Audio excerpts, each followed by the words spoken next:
Notification volume 0%. Good afternoon, and welcome to Blindformers. I'm your host, Blind Prime, and for today, I have for you Transformers Studio Series 86 Hot Rod. Here he is, with his two pistol-like guns. One of them spun all the way backwards, doing some trick shots like that. How did that even happen? And to say, he's a Voyager class. He is easy to get a hold of right now. Prices are going up because of those dag-nab scalpers. I wouldn't mind so much if they increased the price by a smidge, to make a little profit on the top. But, these people, they try to make a lot of profit on the top, and it's just terrible. So, get it while you can at the prices that are available. It's a little more. It's a Voyager, so $30, but overall, I'm about to explain why I think the $30 is worth it. I mean, you get more accessories, yes, but the transformation is really kind of the fun part for this guy. So, and also, I've always had the problem with blast effects, and this guy comes with two of them for his little guns, but, whenever the gun doesn't have a hole for the blast effect to plug into and just has a nubbin that you plug the blast effect onto, usually the blast effects are too heavy, and they just kind of fall off the nubbins after a while. They're not really that great on the nubbin ones, but on the whole guns, the guns with the 5mm ports on the end, they work out pretty well. This dude comes with two blast effects that don't have 5mm ports on the end. They instead just have holes, and the hole is the perfect size for the tips of the guns, and that's pretty neat. So it comes with these two little pistols. They each have their little blast effects, which are pretty cool. And like I said, the blast effects hold on pretty well. Look at that. Woo! Blast effect not moving at all. That's pretty cool. So, as blast effects go, he's definitely up there on some of the best I've seen. And he also comes with another blast effect for his Matrix, which this guy has no place to keep on his body. And I don't have any place to put a Matrix. Like, I guess Scourge can hold it, but his hands are movable. They have a joint in them, so you can actually have him hold the Matrix like that. It's pretty neat. That's a neat little gimmick. I don't know why they gave us that, but I do appreciate the crazy blast effect for the Matrix. Like, it's going off. Like, wah! Alright, set that aside. Now, let's get into his... I'll set these two guns aside. He also comes with a buzzsaw. I showed that off on the Hoist video. And since the Hoist video, I don't know what happened to the buzzsaw. I've been looking everywhere for it. It's missing. So, let's talk about height first, and then we'll get into the other stuff on him. So, here we go. Boom. Height-wise, this guy stands at 17, 18. 18 that's tall, really? Wait. I've actually not measured this guy before. Alright. Get it nice and straight. Yeah, 18 studs tall. He is a short one. He's a short guy. He's probably even smaller or taller if you fiddle with the knees, but I have it set up so that he doesn't fall backwards. Let's get into the siege ports before we talk about that, because I definitely am going to talk about that. 1, 2, counting his hands, and that's it. He's got 2 siege ports, and nothing more. Wait. 2 on the bottom of his feet, so 4 siege ports for Mr. Hot Rod. He also has some hidden ones. If you half transform his arm, you can find a 5mm port there. Let's see if it. Nope, my bad. Ignore me. That's a none. That's a 6mm port specifically built for transformation. Missed opportunity there, guys. Missed opportunity. So how does he compare with Bumblebee? Well, let's see. Bumblebee, that's a helicopter. Bumblebee. Oh, here's that creeper. Let me just set him off on the side there. Bumblebee? Where you at? There you are. Why are you hiding all the way over there with Sound Blaster? Alright. So here's Bumblebee. He's got a blast effect on his arm. He got shot at. Bumblebee is coming up to halfway up the chest. Yeah. On Hot Rod's chest, there's this little texture. It's really cool. Like, you know, you got his head, and there's the popped up collars because he's a cool 80s guy. And if you feel next to the popped up collars, they actually have a texture to them. And at the bottom of them, right below the head, where that texture ends, is where Bumblebee's head goes. So this dude is just a little bit taller than Bumblebee. And also, the chest is faux forming. It's like, it's a false chest. You have to hide it during the transformation. A little sad about that, but overall, the transfer... Well, there's a creeper. Look at the creeper. Hello, creeper. I'm gonna pet the creeper. Yeah. Go away, creeper. Alright. So, we'll start the transformation. I'm gonna say for robot mode, this guy is pretty neat. The biggest negative I have with him, though, is his feet. He needs like a 1/4 of an inch more on the bottoms of each foot to handle the heel, because this dude just likes to fall backwards. He falls backwards all the time. Out of all the figures I have, this is the most easily to fall over figure, because his feet are just too small. Give him some heel. Look at that. If you can see, you'd see that there's just no heels. And you need that for stabilization. Okay. Alright, I'm done complaining about the lack of heels on this dude. So we are now going to go into the transformation. So, to begin transformation on him, go ahead and pop the... if you feel in his back, there's this big V-shaped wind thing. Spoiler. That's it. V-shaped spoiler. So you want to go ahead and fold that backwards and twist it 180 degrees and leave it alone. Then you want to go ahead and work on the arms real quick so we can just handle that. So at the forearms, where you have these pipes, you know, his side piping, it's cool texture. 1, 2, 3. He's got 3 pipes. Underneath them, where I explained that 6mm port, fold that up, then rotate the pipes 180 degrees, and then fold it down into, open the hand a bit, and that will just fold into the open hand. There we go. It's, I know. If the hands were actually non-movable, this connection right here would be pretty awesome. But you have to get that little nubbin that's inside there between the thumb and the hand. So you want to follow it with the other side. Pop up the transformation port, spin the pipes 180 degrees, then pop it down with that little 6mm nubbin. That's kind of got shoved between the thumb and the hand. And then you just close the hand on it, and it should just work. It's not the most solid thing, but after you've transformed it, it does lock in pretty well. So, next step is to go ahead and rotate the legs 180 degrees at the waist. So just spin the waist 180 degrees. Once that's done, we can then move to the backpack. Right behind his head, right between the shoulder blades, or his shoulders, go ahead and put your finger in there. You'll find that there's just a small little negative area. You just want to grab the edge with that. There's a little edge. Pull it back with your hand. And then after you've done that, reach inside and pull out. Come on now.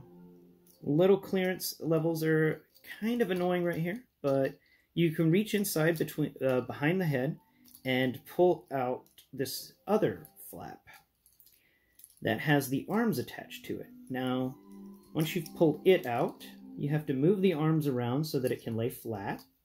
Once it lays flat, there you will feel an engine texture, or you will see the, this is the hood of the car that was folded into his back. So you want to fold that hood upwards, away from the, just fold it all the way until it stops. unclick it from where it's hidden. Listen to that nice snap. There it is.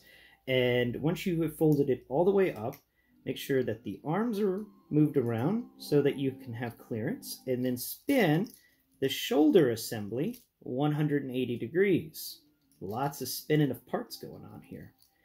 Once you've done that, go ahead and fold that hood that has the engine part on it back down, and it will connect with a big wide flat area that's actually the window.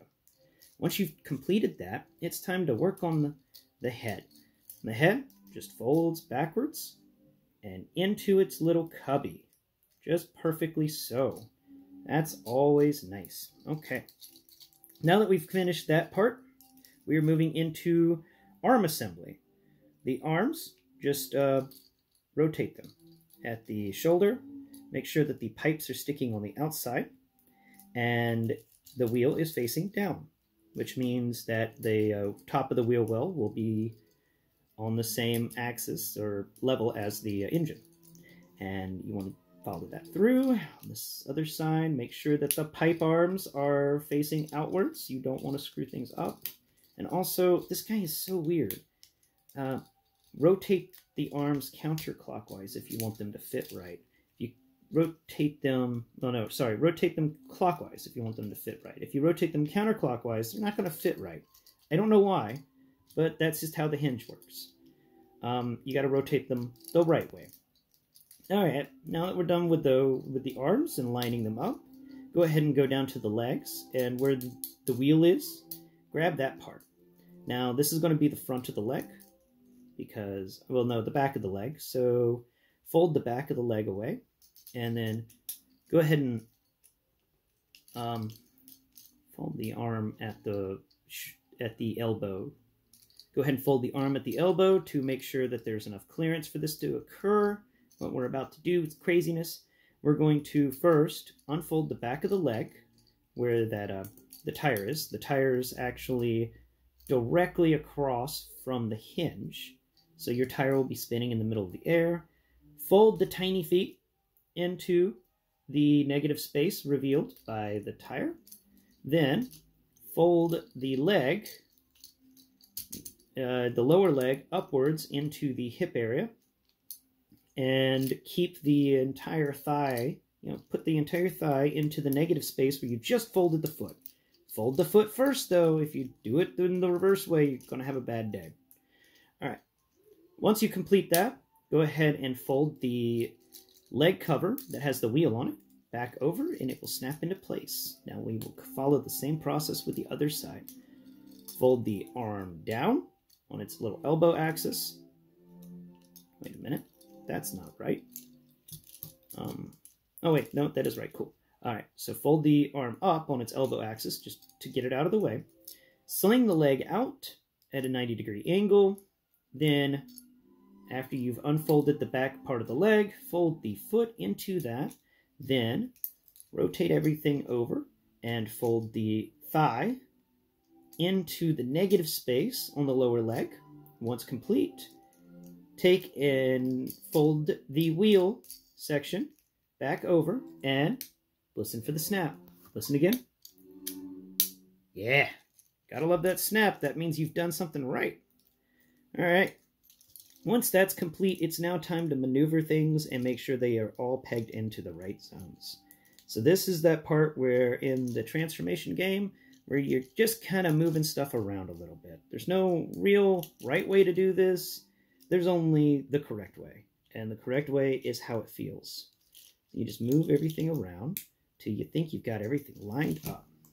Make sure that the wheels are all level on the ground, because once we snap everything into place, it's snapped into place. So once you've made sure all the wheels are on the ground and everything's level, go ahead and lower both arms down on their elbows so that the pipes on the forearms line up with the pipes that are on the back wheels. So we do that real quick, and there we go, lining up all the pipes. Nothing's going to click into place just yet, but we are so close. Now we finish it up by lowering the spoiler bit, and now this is going to fold into all this parts. It's got a few pegs that hold it into place, especially two horizontal pegs that will allow both of the back legs to kind of just snap into place. And it should turn out pretty well. Just got to make sure we do it correctly, people. There we go. What's up with you? Doing all that right. Yep. Oh, there he goes. Okay. There's just some clearance things that you got to get handled. Once you figure them out, this guy comes together really, really well. Just got to make sure that everything gets folded and clicked. Oh, come on. There it goes. All right. The difficulty is plugging the hands, the arm assembly into that back wheel. And ensuring that the spoiler is in right is always a small pain, but getting everything correct is the name of this game. Look at that. Look at that. Isn't he beautiful? So, this is him in his car mode. Let's get the cliff jumper out. Oh yeah, cliff jumper. There you are. So cliff jumper next to him runs from the back. We're not counting the spoiler. We're just going to count the back of the vehicle.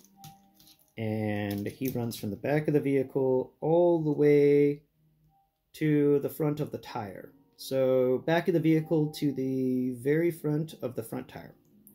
And that is it for him. He does still a bit longer. All right, let's get the measurement pad out for length on the car mode. And the car mode's length is 16. Really? No way. Yeah, 16 studs long. So his vehicle mode is 16 studs long. And his car mode is, let's take a look. 1, 2, 3, 4, 5, 6, 7, 8. 8 studs wide. So he's sticking with the normal 8 stud wide car modes that we have been getting lately. That's pretty neat. And as an added little bonus, it doesn't really look right, but I have found that these guns of his can actually plug into the engine. There's 2 vertical spaces. You can also do this with the those little side weapons that you get with your blue streak. No, I did this yesterday when I was practicing. There it is. The vertical slits on the engine block are a bit difficult to find, but once you find them with your thumb, they're hidden. They're hidden really well. You can actually just plug both of them in and get something kind of ridiculous. Come on, the other one. Come on, the other one. No? There it is. Look at that. Look at that. Ridiculousness abounds. One of his guns is, oh, there it goes. Okay, cool. There we go. Line them both up. Look at that. He's shooting lasers in front of him as he drives. That's the way to clear the road right there, Hot Rod. That's the way to clear the road. So, transformation-wise, this guy gets an 8 out of 10. He's fun. His transformation is unique, and I actually enjoy doing it. I find the cool folds and flips that occur in this guy to be very well done. In that case, when it comes to transformation, he is worth the money. This is a complicated transformation with a lot of steps, and you get a very neat vehicle. I always personally wondered how in the world Hot Rod became this vehicle from his robot mode. You know, back when I could see, I'd watch the movie and wonder, how do these guys get to that mode from that mode? You know, you look for clues on the robot to figure out what car they become.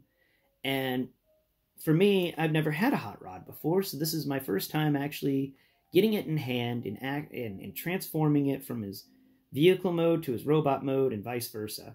And I have to say that it's a nice robot mode, and personally speaking, I'm glad that I came into Transformers at the time that I did. War for Cybertron has been a great line and has brought about some more aspects of Transformers than I was expecting. It's been a lot of fun so far, and I'm looking forward to what they do in the future, especially with Studio Series. I can't wait for my Perceptor. Now, availability. This guy is currently being sold in stores. Studio Series 86 line. He is one of the 2 Voyagers. We discussed Scourge the other day. You can find him in a lot of stores still. The scalpers have not been touching him as much because of the Rodimus Prime announcement, the Commander Class Rodimus Prime later on this year. I will be doing a video on that one as soon as I get a hold of one. So you can still find him. Rodimus Prime lessened his value, so he is available. And my feels on him? Yeah, no. This has been cool. I go back memory lane by playing with him. You're remembering the movie. He wasn't in the show very long as Hot Rod, but he was in there long enough to win my heart. So, for that, I would give him an 8 out of 10. He does hit the mark, in my opinion. Anyway, guys, I am Blind Prime, and you've been watching Blindformers on Studio Series 86 Hot Rod. I hope that you have enjoyed this, and please, do all those things other people tell you to do, and I've told you in the past to do with my videos, and, leave a comment. Talk to me. Love to hear from you guys. Until next time, bye-bye.